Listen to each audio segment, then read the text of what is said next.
praising God, our Father. We praise and worship you for your love that will not let us go. We worship you for becoming one of us in Jesus Christ and for giving yourself to us and for us. We celebrate and rejoice in your presence, in the Holy Spirit and Christ our Lord, to whom we give honor and glory forever. Amen.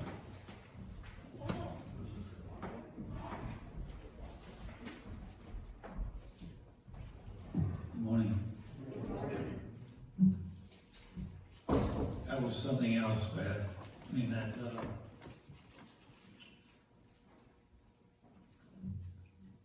will touch your heart if you let it. Really will. Those people who have nothing sometimes have more than we do, because they have a faith in those situations that enables them to live a life even there that has meaning and purpose. And so Zach Williams, the first time I've heard him, I just remember that name. Powerful, very powerful. Well, I hope you all have a nice Thanksgiving. My oldest son has Thanksgiving up at his home, and everybody with my youngest boy and his family will be there, so I'm looking forward to that. We'll have a good time. I hope you all do too. It's the weather has been like what, particularly yesterday. Wasn't that a beautiful day? Did everybody get out and do something yesterday? It was just absolutely gorgeous. Went for a walk. I try to walk when I can, and it was just, I didn't want to quit, but I did. John 18:28-40. Then they took Jesus from Caiaphas to Pilate's headquarters. It was early in the morning. They themselves did not enter the headquarters so as to avoid the ritual defilement and to be able to eat the Passover. You look at that. Here they were getting ready to do something absolutely horrible, and yet they were trying to observe the law but not going in there and get defiled. And yet they were setting up the case where they were going to kill Jesus. Figure that one out. So Pilate went out to them and said, "What accusation do you bring against this man?" They answered, "If this man were not a criminal, we would not have handed him over to you." God said to them, "Take him yourselves and judge him according to your law." Jesus replied, "We're not permitted to put anyone to death." See, they already had it planned out. That's what they were going to do. This was to fulfill what Jesus had said when he indicated the kind of death he was to die. Then Pilate entered the headquarters again, summoned Jesus, and asked him, "Are you the king of the Jews?" Jesus answered him, "Do you ask this on your own, or did others tell you about me?" Pilate replied, "I'm not a Jew, am I? Your own nation and the chief priests have handed you over to me. What have you done?" Jesus answered, "My kingdom is not from this world. If my kingdom were from this world, my followers would be fighting to keep me from being handed over to the Jews. But as it is, my kingdom is not from here." I asked him, "So you're a king?" Jesus answered, "You say that I am a king. For this I was born, and for this I came into the world, to testify to the truth. Everyone who belongs to the truth listens to my voice." Pilate asked him, "What is truth?" After he had said this, he went after the Jews again and told them, "I find no case against him. But you have a custom that I release someone for you at the Passover. So you want me to release for you the king of the Jews?" They shouted in reply, "Not this man, but Barabbas." Now Barabbas was a bandit. See all the intrigue and all the cunning going on there? Leo Roston tells a story about Yuri Solomunsky. I think I pronounced that. Close as I get. A Jewish engineer in former Soviet Union. Yuri had been ordered to move to a minor position in a faraway frozen Siberian outpost. His parents were in tears and were watching him pack to get ready to go. "All right, every day," he said. "But the censorship," cried his mother, "they'll watch every word." Yuri's father said, "I have an idea. Anything you write in black we'll know is true, but anything you put in red we'll know is nonsense." A month passed. Then from Siberia came a long letter, all in black letters, black ink. "Dear Mama and Papa," the letter began, I can't tell you how happy I am here. It's a worker's paradise. We are treated like kings. I live in a fine apartment, and the local butcher has meat every single day. There are many concerts, theaters, movies, all free. And there's not a tiny bit of anti-Semitism here. Love your son, Yuri. P.S. There's only one thing you can't find here, red ink. Did you figure that one out before I got to it? I thought you did. In our lesson for the day, Jesus says that one purpose he kept coming to the world, to bear witness to the truth. The problem is, it's difficult to know what is true in today's world. At least that's what I find. And many of you do as well, I'm sure. We see the outcome of a trial, we shake our heads and say, how could they come up like that? There were a bunch of morons in that trial. Couldn't you see that he was guilty of sin? Evidently, they saw some side of the truth that you and I didn't see, perhaps. We hear about church commission on a national level taking some outlandish stand on a controversial issue, and we think to ourselves, how can they be so misguided? That always just drives me crazy. Can't they see what is plain as the nose on their face? But maybe they have some information you and I don't have. Or maybe they're just human like you and me. But it's hard to know. Complicating the problem is the fact that it is equally hard to know who to trust. There are few heroes anymore. Few authority figures. And everyone seems to have his or her own agenda. To make matters worse, there's so much misinformation nowadays, especially with the internet. I got an example of this. It's been bugging me for a long time. It has been widely quoted that about 1 out of 2 American marriages will end in divorce. How many of you heard that? 1 out of 2. Every other will end in divorce. We've all heard that. It's a lie. Government figures and recent poll by the Lewis Harris Company show that only 1 in 8 marriages end in divorce. And in any single year, only about 2% of existing marriages break up. Yes, Census Bureau figures do show that about 1.2 million divorces for 2.5 million marriages during an average year. But one critical element is left out of the equation, observed Mr. Harris, as a much bigger 53 million other marriages just keep flowing right along the Old Man River. See the difference? We're getting a lie.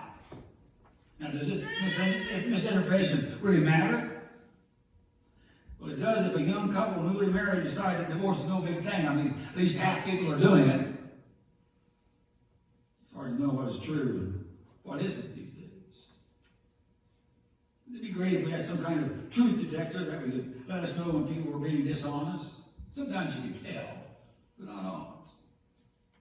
What a great thing to have when we're watching commercials or political debates or even news coverage for that matter. Depending what channel you go to, what spin you have on the news.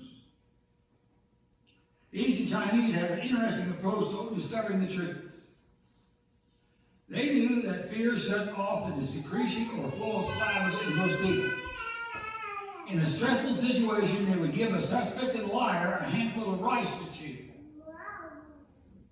If the suspect couldn't spit it out, they declared him honest. If could spit it out, they declared him honest. But if he could not summon up enough saliva before this, they judged him afraid of discovery, and therefore he was guilty. Maybe we could ask the politicians to chew rice before debating. I don't know how that would work. Hard to know what's true, what's not. Yet truth is essential to life. Can a marriage survive where there is no trust? Can a society survive without integrity? When the blue lights shine in our rearview mirror, it gives us anxiety, at least it does me, even though I don't think I have anything wrong. But imagine a world in which we no longer trust our officers with the enormous power that they yield. Think of the terror if the police were just another set of thugs, as they are in some places. The pharmacist mixes the drugs upon which our very survival depend. Suppose the pharmacist were to dilute those drugs in order to sell contraband out the back door, which they do all the time. Did you know that? The restaurant in which we eat, we expect that there will be a certain level of sanitary conditions so that the food we eat will not be exposed to disease, but what if it weren't true?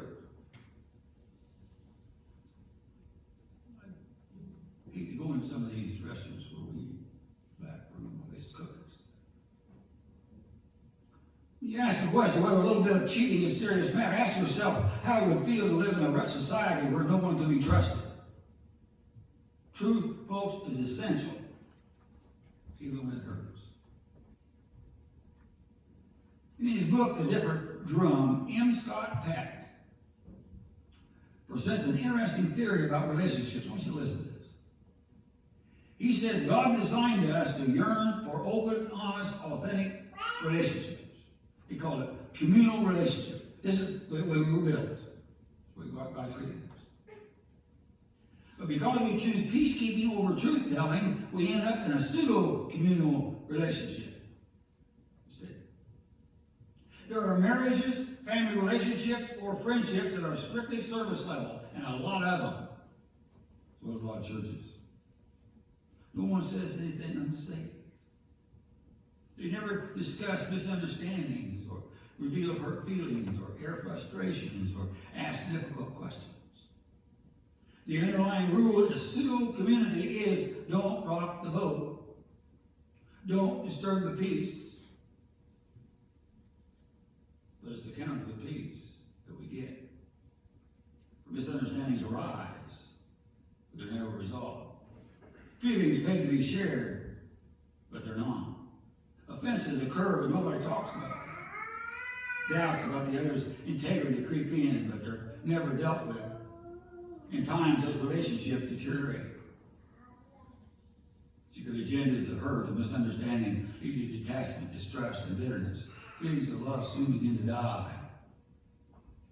Sad thing is the story of too many marriages, family relationships, and friendships. Just die on the vine. Honestly.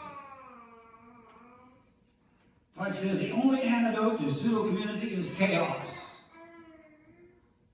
Bill Hybel calls it the tunnel of chaos, where hurts are unburied, hostilities revealed, and tough questions asked. And boy, I tell you what, you start down that road, and I guarantee you'll find chaos when you start being honest. Truth is essential to healthy relationships and healthy religion. That's what's so refreshing about children. You know how I love kids. Children have a tendency to tell the truth, you know. Even the truth you'd rather not hear sometimes. Last Sunday, I was coming in from outside there, and Thea was coming right beside me, and she was heading out. Grandma was right behind her, and I looked down at her, and she looked up at me, and she said, "I gotta go to the bathroom." Well, that's so nice to hear. Grandma was right behind her. She'll take care of it. They tell you whether you want to hear it or not. A dermatologist once commented that many older people who have had a wart on their face or neck for years suddenly want to remove those warts for some reason. When asked why, they explained that their grandchildren will come up and touch the wart and ask, "What's that, Grandpa?" I remember one time, I can't remember what church it was, but I had the children's time when I was up there, and you all know I got a chipped tooth here and all that kind of stuff. And he took my face like that. He said, "What's that?" I said, "Well, that's my chipped tooth." He said, "Oh, okay." That's all there was to it. One mother said that after watching the Cinderella movie, you've all seen that, her 5-year-old daughter was pretending she was fairy godmother. She got her pinwheel out for the magic wand and told her mom that she could make 3 wishes and the fairy godmother would grant it. Her mom first asked for world peace. With a slight wave of her wand, the girl proclaimed as done, world peace. Then her mom asked that all the sick children in the world could be cured instantly. Once again, with a slight wave, that request was granted. Since mom was a tad overweight, the third request was that she should have a trim figure. Her daughter began wildly waving the wand up and down and saying, "I don't know, Mom, I may need more power for this one." I bet that made her feel good. Children have a way of speaking the truth, and sometimes we need the truth spoken. Otherwise, we become like the widow who was talked into a shady real estate deal by a fly-by-night developer. After she calculated her losses at over $50,000 from her life savings, she contacted the Better Business Bureau to file a complaint. The Better Business representative chastened her a bit. He said, well, if it sounded fishy right from the start, why did you come to us before you invested your money? Didn't you know about our services? Well, I did, she answered, but I was afraid that if I called you, you'd tell me not to do it. Makes sense. She shook her head at such an approach to truth. Yet how many married couples avoid painful truth? How many business persons turn a blind eye to information that just rather not receive, so they just look the other way? How many nice, normal folks live counterfeit lives, never achieving the level of integrity that will allow them to live victoriously? Truth, folks, is essential. No building will endure that is constructed on a false foundation. No building. But there's one thing more that needs to be said. When it comes to spiritual things, truth is Christ. Make that very clear. I'll start any argument, go anywhere with anybody, if you just give me Christ. If you give me that, we can go from there. A young Chinese boy who wanted to learn about jade went to study with a famous old teacher.